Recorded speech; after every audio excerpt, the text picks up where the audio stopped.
Y aquí tenemos el dominio y rango de una función cuadrática, o sea, de la forma ax2 más bx más c.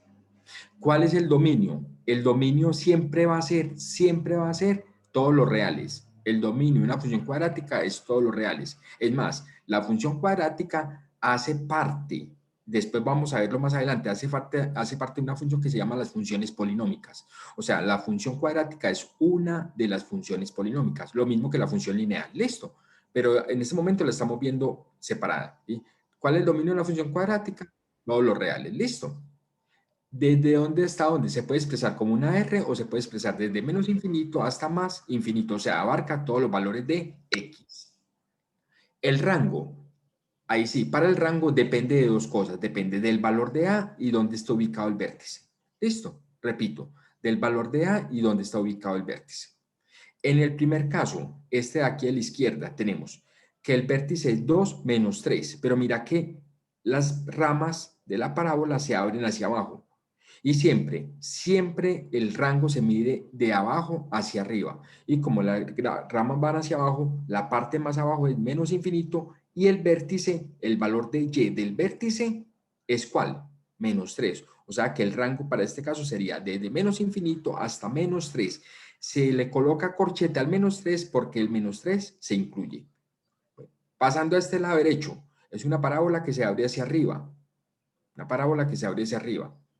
Y si se abre hacia arriba, quiere decir que A es positiva. Si se abre hacia abajo, quiere decir que A es negativa, para que lo tengan presente. Como A se abre hacia arriba, cuando yo extiendo las ramas, llega hasta más infinito. O sea que si yo cojo de abajo hacia arriba, el primer valor que cojo es el valor y del vértice, o sea, menos 1. Y hacia arriba, más infinito. Por lo tanto, coloco corchete menos 1 hasta más infinito. Listo. ¿Cuáles son los elementos de la función cuadrática? Y tenemos lo siguiente. Miren, tenemos uno muy particular que es el vértice. Listo. ¿Qué particularidad tiene el vértice? El vértice es o el punto más bajito, si la parábola se abre hacia arriba, quiere decir si A es mayor que 0, o el punto más alto, si la parábola se abre hacia abajo, quiere decir que A sea menor que 0. Listo. El primer elemento, ¿cómo se llama? El vértice. Listo. Otro elemento que tiene la parábola muy particular son las raíces. Las raíces es lo que nosotros llamamos x1 y x2. ¿Qué son las raíces o ceros de la función? Son los valores donde la gráfica corta el eje x. Esta gráfica corta el eje x ¿en dónde? En este valor de acá y en este valor de acá. En este momento no le estoy dando ningún valor numérico, pues, pero vamos a llamarlo x1 y vamos a llamarlo x2. Listo. Estamos bien ahí. Y a esa segunda parte le llaman raíces o ceros de la función. Listo. Hay otro elemento de la gráfica que se llama el eje de simetría. O sea, una parábola siempre es simétrica con respecto al eje de simetría. Y la ecuación del eje de simetría siempre viene dado como x igual a menos b sobre 2. Esa es la ecuación del eje de simetría. X igual a menos b sobre 2. ¿Qué coincide con quién? Con el valor x del vértice. ¿Listo? Y tenemos otro elemento que es el valor, la ordenada en el origen, que siempre es el término independiente. AX2 más BX más C, el término independiente es C porque no tiene la X. Y siempre el C va a ser el valor, el corte con el eje Y. Una función cuadrática siempre corta el eje Y. Siempre. ¿En dónde? En C. Ah, ¿qué pasa que si no hay C? Si no hay C, quiere decir que pasa por el origen. O sea que C valdría 0. Listo. Y ahí tenemos los elementos. Repito los elementos.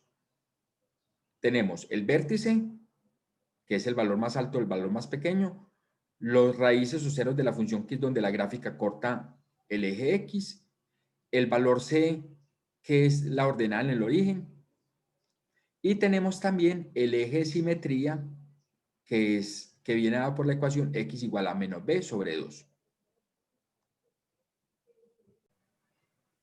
Bueno, entonces, para las soluciones de la forma cuadrática, para la primera parte, si hay dos soluciones, o sea, está no me acuerdo cómo es que se llama ese triangulito, El discriminante. el discriminante. Si la respuesta del discriminante te da positivo, o sea, mayores de 0, significa que hay dos soluciones. Muy bien. En la segunda opción, si la respuesta que te da es 0, si el discriminante te da igual a 0, hay una sola solución. Sí. Y para el tercero, si te da menor o pues un negativo, entonces significa que no hay, pues, no hay solución. Listo. ¿Y qué quiere decir las soluciones? Las soluciones son los puntos en donde la gráfica o donde la parábola corta el eje X. ¿Sí o no? Sí. ¿Sí? Las maneras de decir, si la parábola está así, corta en dos puntos, o sea, dos soluciones. Si está como en la segunda, en el segundo coso, quiere decir que solamente corta aquí en un punto, quiere decir que tiene una solución. Y mire, este tercero no corta el eje X en ningún lado. Mire que el eje X no lo está cortando en ningún lado, por lo tanto, no tiene solución. ¿Listo?